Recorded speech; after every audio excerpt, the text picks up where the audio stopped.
Each year from seeding until maturity, there are numerous diseases that can attack your canola crop.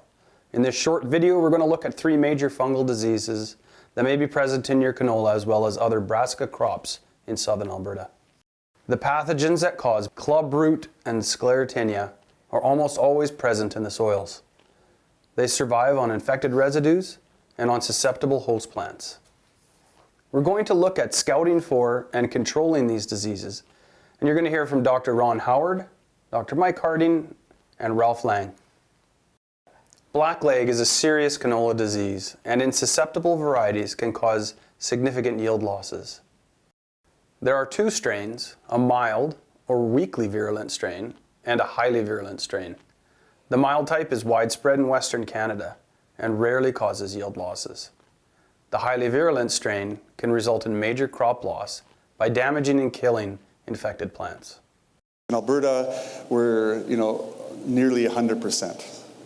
So pretty much any field you walk into on average will have blackleg in it.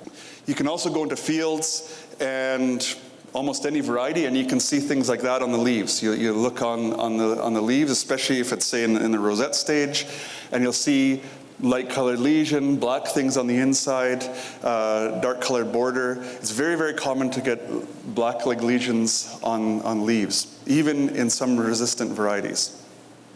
That does not mean necessarily that that variety is susceptible to blackleg, nor does it mean that you're going to have a yield loss or anything like that. What it does mean, though, is that that fungus is present in that field. So it's just something to look out for when scouting. Does anybody know how you would scout for blackleg? If we were to walk out into this field, how would we look for blackleg? Cut a stem open, exactly right. So that's blackleg fungus can attack all the above ground parts of the stem, all the way from the cotyledon early on. You can see blackleg lesions at that stage.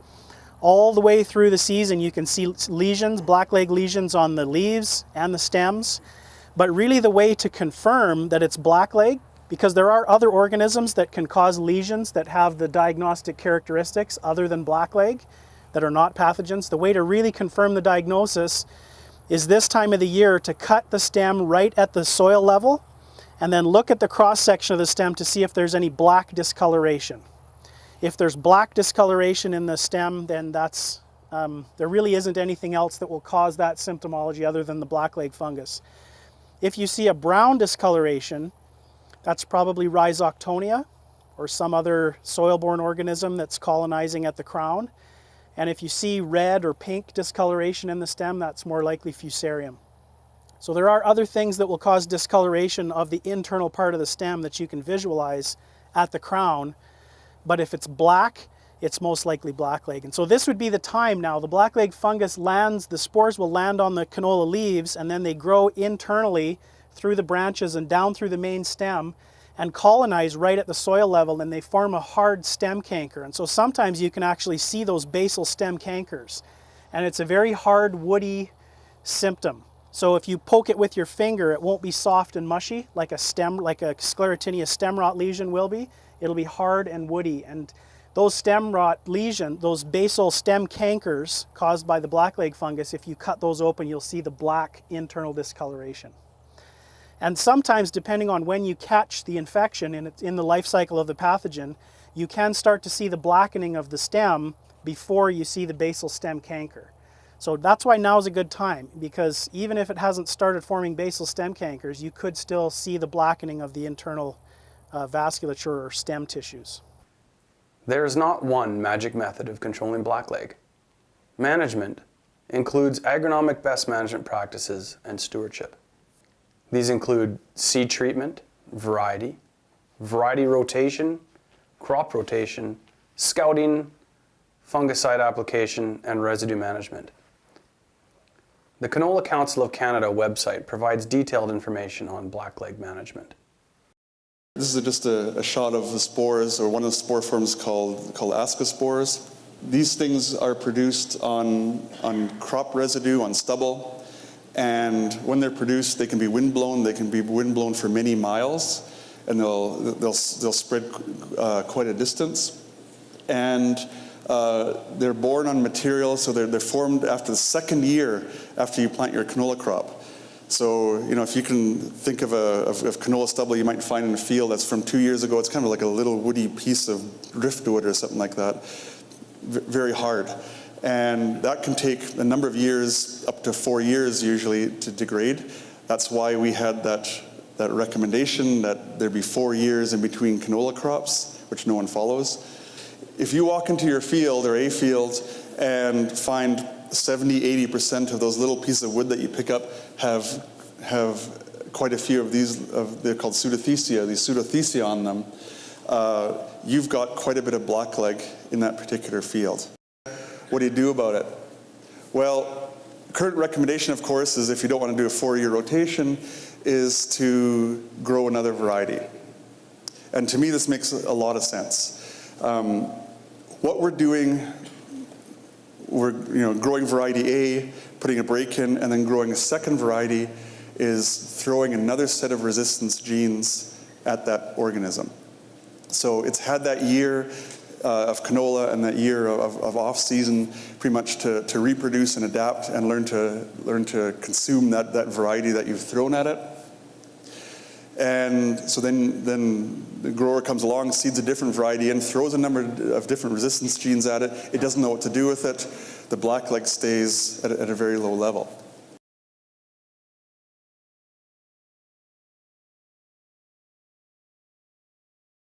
Sclerotinia occurs in all canola growing areas of Canada, causing stem rot. Sclerotinia stem rot, or white mold it is sometimes called, is one of the most destructive diseases of canola. So if we were going to scout for Sclerotinia, how would we do that? Better than Jamie and I did, because we couldn't find it. What would you look for, and where would you look? Where the leaves attach to the stem. Okay, so the comment was made here, where the leaves attach to the stem. Yeah, that's a great place to look. Why? Because what gets lodged in there?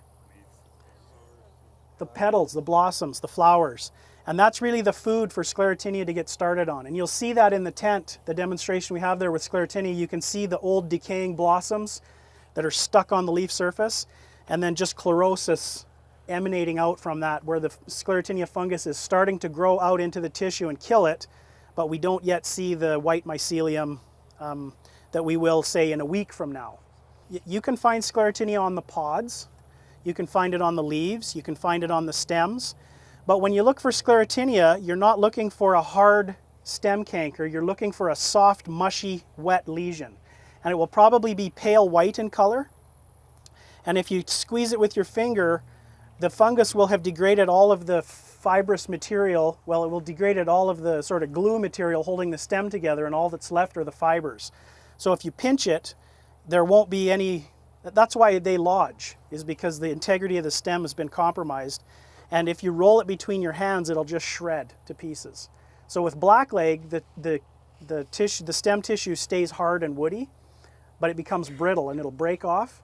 Sclerotinia is soft, and if you rub it, the stem will shred because all that's left is the fibrous material, and the other material of the stem's been digested by the fungus. The most problematic lesions caused by Sclerotinia are the ones on the main stem, because what happens is that the stem loses its ability to translocate water and nutrients up and photosynthetes down. So it loses its ability to transport things through the stem. So basically everything above that lesion is dead. All the pods above that lesion fail to fill. So it's quite damaging as well. Like blackleg, it can be catastrophic when the disease pressure is high in a susceptible field. Deciding to apply a fungicide to prevent Sclerotinia depends on 4 key questions. 1. Have conditions been moist over the past few weeks for apothecia development and survival? 2. Is the canopy thick and is yield potential high? 3. Does the forecast call for more rain or humidity in the next week? And 4. Is the pathogen present in sufficient quantities? If you answered yes to all of the above, then spraying is recommended. Otherwise, there are other factors to consider, including the canola price and crop profit potential. Crops with an open canopy could be at lower risk, particularly if warm and windy weather allows them to dry out in the afternoons. However, if frequent rains and high humidity keeps the plants wet, there is still a threat. Rainfall at flowering and thick canopies increase the Sclerotinia risk, especially if you're in an area where Sclerotinia sprays are often warranted. Canola Council of Canada research shows that it may be economically justifiable to apply a fungicide when field scouting indicates that disease levels will reach 15% in Brassica napus, or Argentine canola, and over 30% in Brassica rapa, Polish canola, by crop maturity. This figure is based on an $8 per bushel return, or $353 per ton, and an application cost of the fungicide at around $22 per acre, or $55 per hectare. As a rule of thumb, the potential yield loss in a field can be determined by percent potential yield loss equals percent infection times 0.5.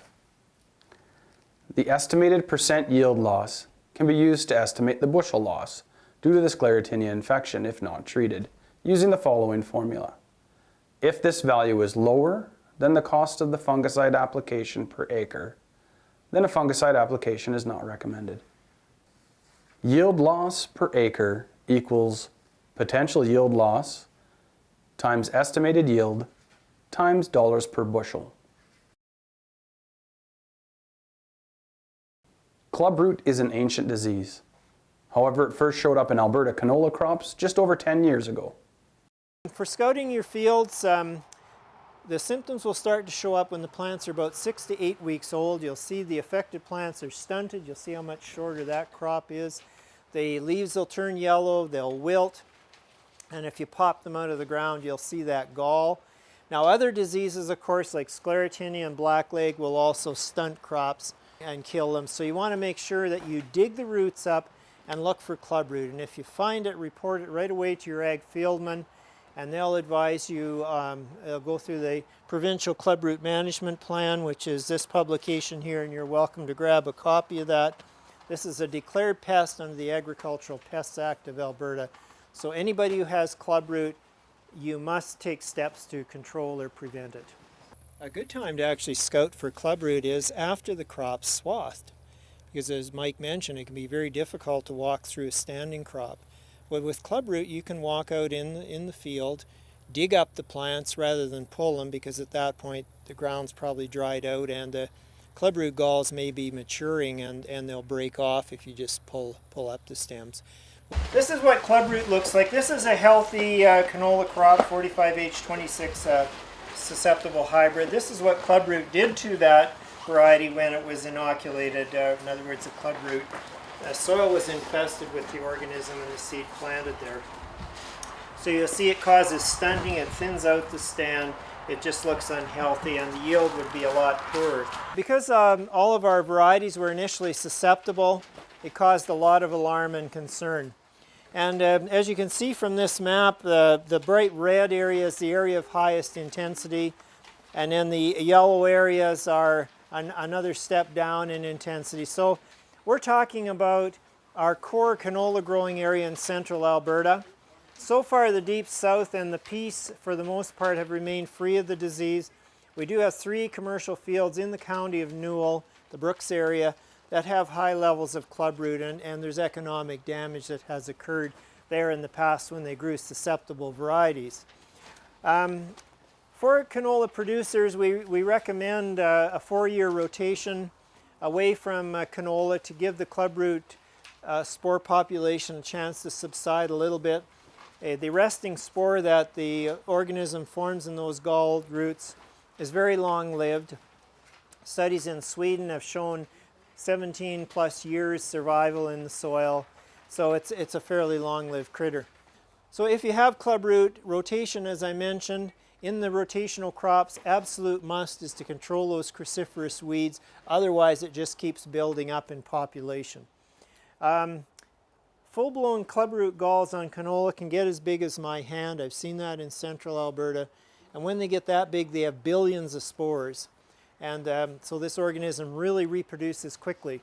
And those spores, when the root dies and disintegrates, those spores get into the soil, and we stir them around when we do tillage practices. So minimum tillage is a means of actually reducing clubroot spread compared to conventional tillage. We want to make sure wind and water erosion are minimized in our fields. We actually want to start getting out and scouting for clubroot in our fields, and if we find it, hopefully it's just in a localized spot, and so you might flag that area off and avoid working in there with your equipment, and eventually maybe even consider liming those areas. This has been tried as a means of reducing the clubroot.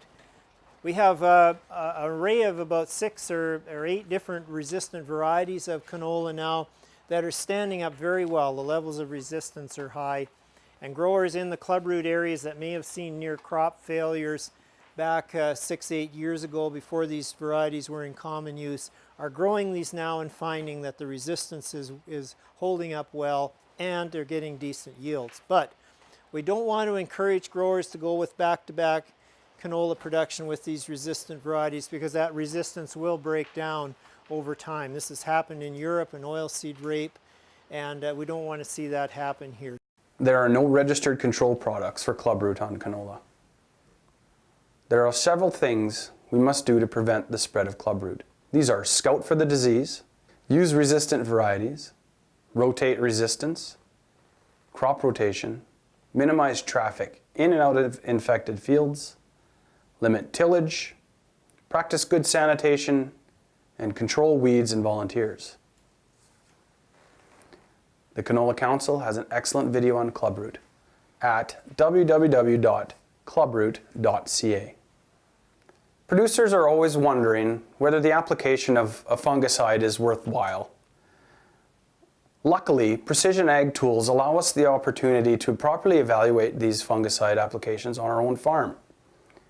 With a proper protocol in place, you may leave small untreated areas within a field that can give you the chance to see whether the fungicide application truly did pay and control the disease in an economical manner.